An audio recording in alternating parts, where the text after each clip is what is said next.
Hello everybody, today we're going to be maximizing a simplex and I'm not going to be editing this video at all, so I might walk off and walk my dog, or I might make myself like a bowl of soup or something, and you're going to just sit through the video because I'm not editing that out. So without further ado, and I am stealing this question from an online source. I'm going to be linking it in the description. Like I did for the last video on a simplex, which is named something like "This is not maximizing a simplex video," which we didn't maximize a simplex, but now we actually are. So it's a constrained optimization problem. You should be pretty familiar with these. We're maximizing x1 and x2. So right here, x1, x2, and then you have your basic. Your utility function is defined by z equal to 40x1 plus 30x2. Okay. And then you've got two subject twos. Now I wish this thing would stop vibrating so much, or sorry, I guess maybe just moving around. And so again, I'm keeping all of this in the video.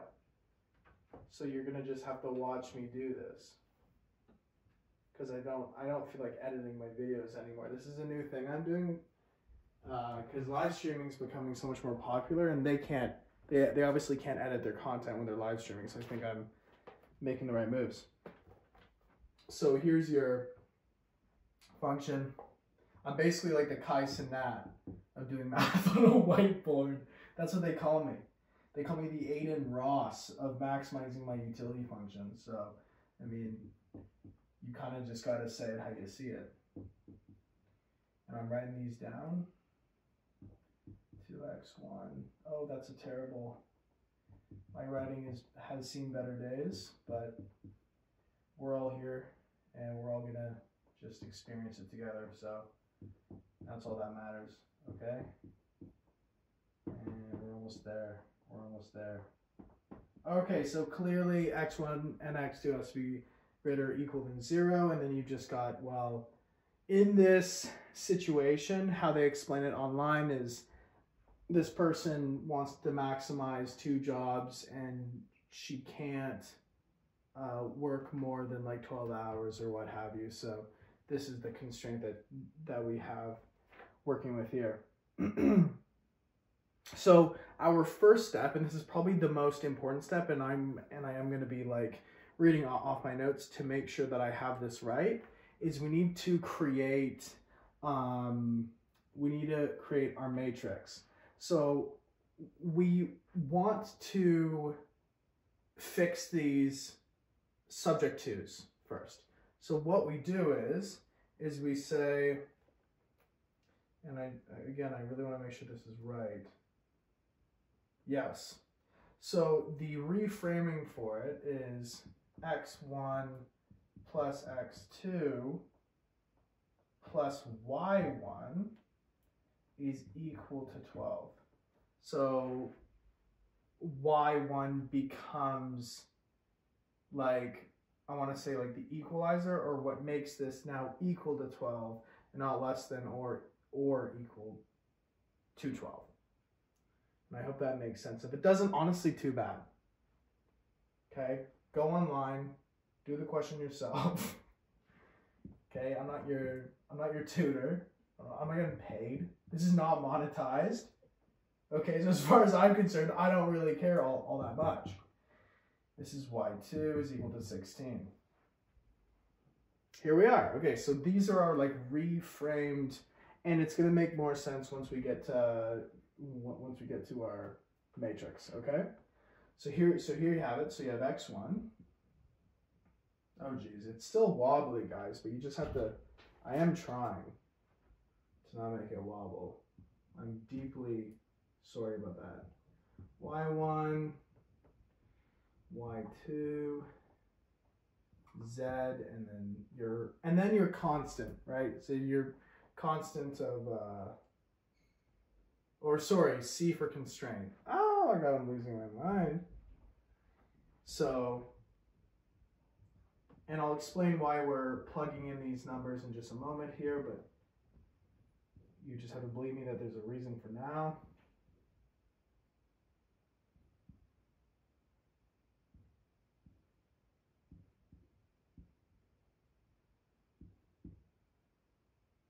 And I've fallen silent, but I promise I'm still here. I mean, you can see me writing. I just, because I'm not editing it, I feel like I always have to be a little bit engaging. Because again, I'm not editing this video. This is all just, I'm just doing this raw. That's what she said. There, okay? Anyway. X1, X2, Y1, Y2, Z, and C. All right, so you're probably curious, well, what's going on here? Well, in this constraint, we've got 1x1, 1x2, 1y1, and we're equal to 12. So 1, 1, 1, and we have no y2, so that's 0, because we have 0 z's, and we have 12 c's. And then in this case, well, we have 2 here, and we have 1 here. We have 0 y1s, 1 y2, 0 z's, and 16 c's. And then this final line here, and I'm going to draw a little line here, because this is how I have it here. These negatives, they're flipped negative because, or at least as far as I can tell, it's easier to see the problem child. And so this is kind of like how you solve the question, is you kind of point out the lowest number on the bottom, which is like always going to be your x1, x2s, where you're trying to maximize, and it has to be at least 0. Okay? So this is negative 40, this is negative 30. Negative 40 being the lowest, this becomes our problem column, okay? This is our fucking issue. Oh shoot, I swore I'm gonna get demonetized, guys, but I'm not getting paid anyway, so it doesn't matter. But you just gotta ignore that, okay? Tell your younger siblings to plug their ears, okay? Because I'm not on my best behavior tonight. Negative 40. And now we're trying to find the lowest coefficient out of these two. So 1 or 2. And so what you do here is, well, this gives, and it's in relation to the constraint. So this is 16 divided by 2 is equal to 8. And this is 12 divided by 1, which is 12. So this is now our pivot point, but it has to be equal to 1. Your pivot point has to be equal to 1. So you're dividing this entire row, you're dividing it by 2. And so this gives, and I'm going to call this beta for now because I do not want to be confused, which you know I'm going to be, but let's pretend I won't for a little bit. So this gives 1, 0.5, this is still 0, this is 0.5, 0, and then 8, and that's your row right there. Yeah, okay, so once you get it to 1, then you can start to work and you need to make the point above and below equal to 0. Okay, guys? And so what I'm going to do here is I'm going to take this and multiply it by -1 and then move it up, because 1 times -1, that gives -1, and then so that's 0, and that's all we really care about, and we'll make the rest work. So I'm gonna say this is alpha. So now alpha is equal to 0, this would be 0.5. This is still 1, because that doesn't change anything. And then this is -0.5, as far as I can tell. Am I geeking? No, I'm not.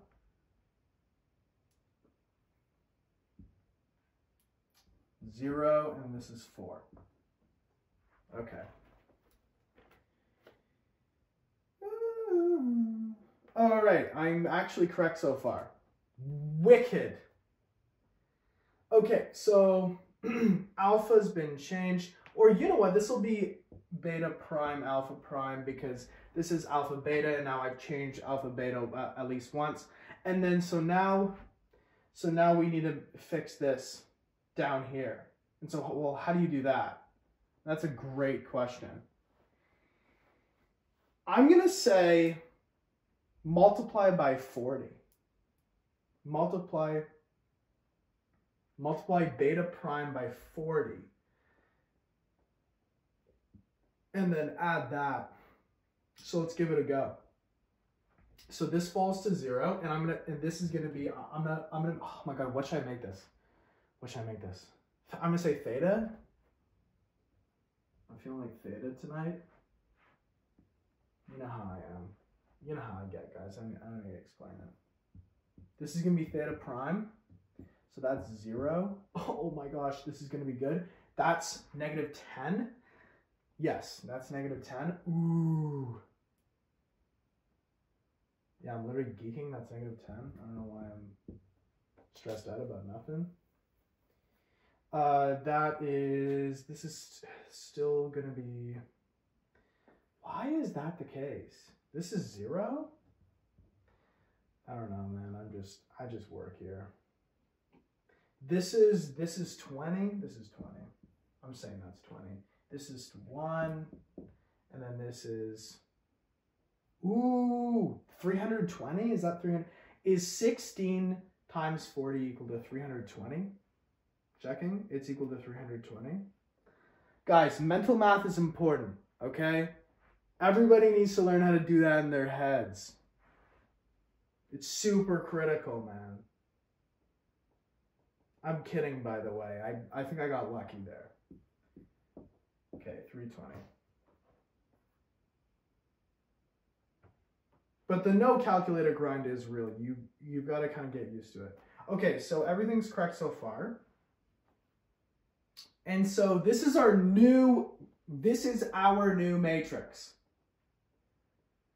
And our maximization right now is equal to 320. And so you might be asking yourself, are we done? No, absolutely not. You know you're not done because you have a negative at the bottom. Because now you have a -10 here. This kind of looks like a 2. That's a 10. You have a -10. You need to get rid of your negatives. I want to write this out a little bit nicer so I can tell exactly what's going on, but I'm not going to because that takes time. And right now, I promised myself I wouldn't edit this video. But we need to get this fixed. This is now our new problem child, or our new problem column. I'm gonna stop saying child. I don't know what's wrong with me. We gotta fix this, and we gotta find the smallest. We gotta find the smallest coefficient. Well, that's gonna be 4 divided by 0.5. Well, that's gonna give 8. 8 divided by 0.5, that's 16. So this is clearly the one we need to do. And then so we can, I wish I had a different color, but I don't. 0.5, as far as I'm concerned.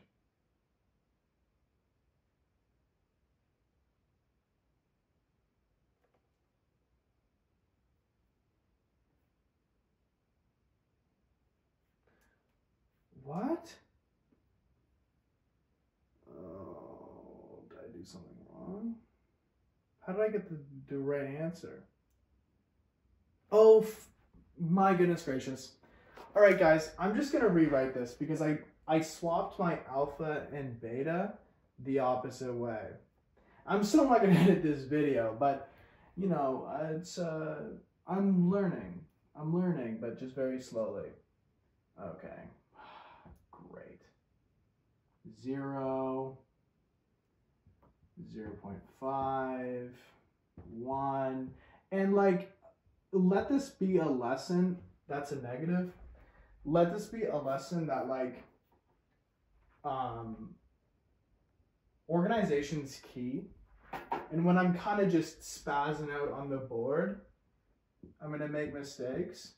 But definitely if you try this question out at home, which I do recommend you do, I think it's pretty fun and it's like, it's different than your regular like Lagrange and that sort of thing. I recommend that you really take your time, go through the steps slowly. Don't do what I'm doing currently. Like I'm a little bit, like I'm rushing a little bit because I think it's, I don't know.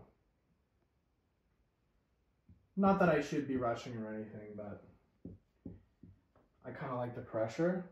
And then you got theta prime, which is equal to 0, -20. Oh, that's a -10. It really does look like a 2 though, at least to me. 0, this is 20, then 1, and then 3, 20. Okay, so I've rewritten it, so it kind of resembles now to what we have here. And now we're working with alpha. So to get this to 1, I mean, it's pretty clear what we need to do. We need to multiply all this by 2, right? Because 0.5 times 2 is equal to 1. And so now we have alpha double prime. And we're going to continue doing this until we get our answer. So I hope you kind of see like the method now of like how to maximize a simplex. But we're gonna get to it, or we're gonna get to the answer, and I'll show you when you kind of know when it is. So this gives 0, obviously 1, and 2, and -1, and 0, and 8, because you just multiplied everything by 2, and then we need to get we need to see it that, where am I here? Sorry, guys. We need to see that both of these become 0. So I'm actually I feel like I need to highlight it. So this is now a 1, but this needs to be a 0, and then this needs to be a 0, okay? So what we're doing right now, well, I'm gonna multiply this by -0.5, and then just add it to the row below. I think that's the easiest way to do it. So -0.5, so this is 0, this is still 0, or sorry, no. That's 1. I don't know why I wrote 0 there. I really need to be keeping track of my stuff here. It's really simple math. It's the steps you need to take, and it can become overwhelming if you aren't keeping track of everything. Okay, so this is 2, 2, -0.1, that's -1, and then you've got -1 here, -0.5, that's 0.5, that's 1, and then that's obviously just 0. And then that's 8, that's 4. Okay, and I am going to be checking my sheet every once in a while just to make sure I'm not lying. Have I lied yet? No, this is correct. I'm kind of on fire, I won't cap. All right, so finally, we have our last step here. So now we're doing theta. And well, I mean, it should be pretty obvious what we need to do. At this point, we're going to multiply by 10 and then add to the bottom row, okay? We have 0 here because multiply by 10, it's still 0. And then this gives 0 as well because, I mean, that was kind of the whole point of why we were doing that. 1 multiplied by... Oh, nope, never mind. Sorry, I was about to crash out. 2 multiplied by 10, that's going to give 20. -1, 10, that's going to give 10. And then 0, that's going to give just 1. And then 4 times 10, that's going to give, and we should be left with 400. Oh yeah, true, because it's 8. It's 8. So it's 8, yeah, okay. So I knew we were supposed to be left with 400. I was just confused because I was reading 4 here and I was like geeking out. So we should have, this is all correct. Okay, so this is our final answer. Our final answer is we maximize at z is equal to 400, okay? And we got this answer because everything in our bottom row is greater than 0. And if you set it up like that and you just think of it like that, then it's very easy to solve. If you're really wanting to learn like the math behind it and or maybe like the science behind it, that's too bad because I'm not going over that at all. But this is the way to do it. So we have our original matrix, and then we find our pivot point, and we pivot around that point by making it 1, and then the point above and below it 0. And then we do that to solve the problem point, which is the lowest negative. And then if that doesn't maximize, and we know that it wouldn't, if we see another negative like we did, we saw like the -10, and then we just went and we did that, we did those rows and those columns, and we pivoted, and we made the right choice because we got our answer, which is our utility, or our Z, being equal to 400. So I hope this has been good. Even if it wasn't, I don't care at all. I've decided that I'm taking a new approach to my YouTube channel. I felt like really, it was almost like tense, and I still definitely am, but I feel like maybe coming at it at a more relaxed angle might even be more relatable to you guys. I know a lot of my friends who are also students kind of, if it's not fun, if you aren't having fun solving the problem, you're never going to want to solve it. And so I think taking this sort of approach is going to make a lot more sense, especially my fellow students that are getting through school. So I hope you enjoyed it, and I will see you in the next one.